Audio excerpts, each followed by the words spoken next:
TV channel. We're all staying safe and well. I'm going to look at a spin-off today. We're going to look at a spin-off, of course, of the John Wick movies, which apart from John Wick 1, I've not been overly impressed with the last couple of those, in fairness. But I'm going to look at something that's coming on Amazon Prime as I'm recording this.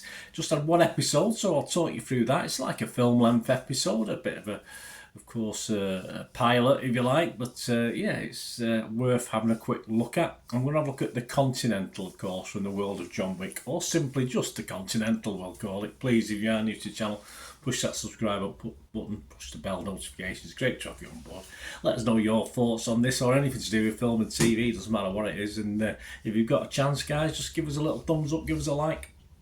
Much appreciated. Yes, 87 minutes, so we get a film length episode, so to say. So yeah, I'm happy with that. A good, pretty full 87 minutes, I must admit. A 15 certificate, which I can understand because of the violence in it.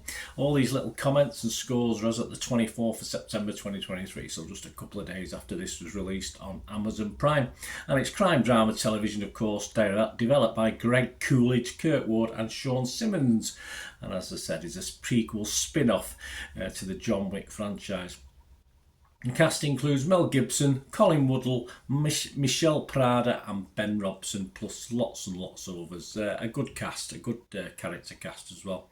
And it premiered on September the 22nd on Peacock in the US and of course on Prime Video internationally. So this is a review just really on episode 1. Will I come back and do one for all 3 episodes? Probably not, unless something fantastic or really bad happens. But we'll talk about it because this gives us a little taster of what we're going to get.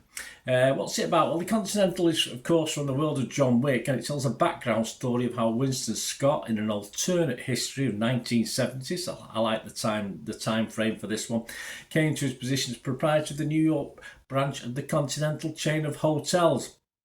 Safe havens, of course, for legal assassins on the grounds on which no business may ever take place. It explores variations on real-world events, including the Winter of Discontent and the American Mafia's rise. And episode 1, of course, starts with a New Year's celebration in the 1970s. I don't think we get to see what year it is, so I couldn't remember back myself.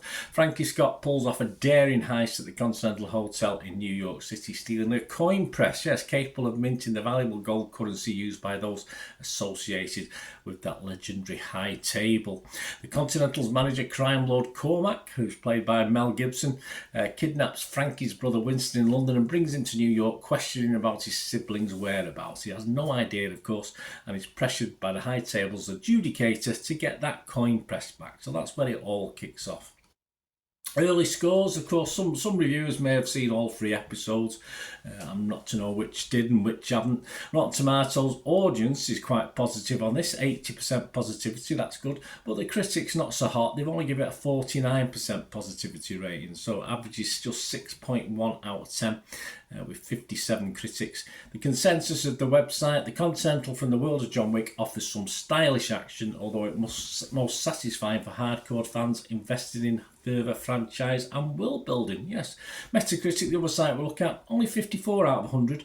That's based on 24 critics. But the important one, isn't it? The important one, Internet Movie Database, Joe Public, people like you and me, over 2,000 scores and reviews have been left as I'm doing this, and it's getting a nice, healthy 7.6 out of 10.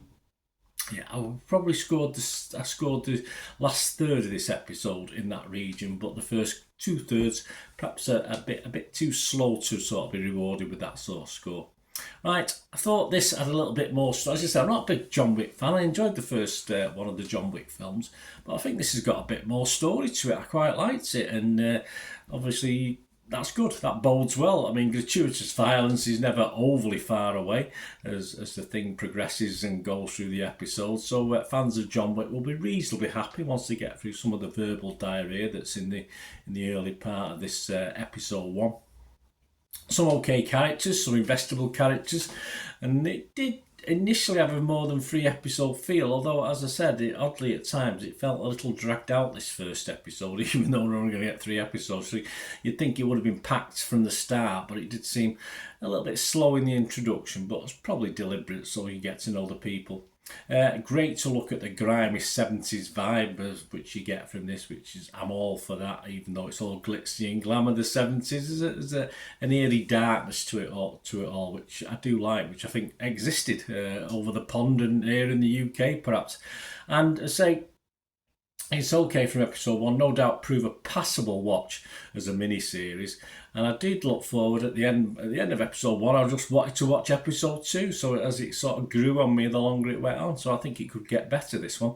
So my scores are initially on this episode 1, as I said, I would have rated it a little bit higher on its last third.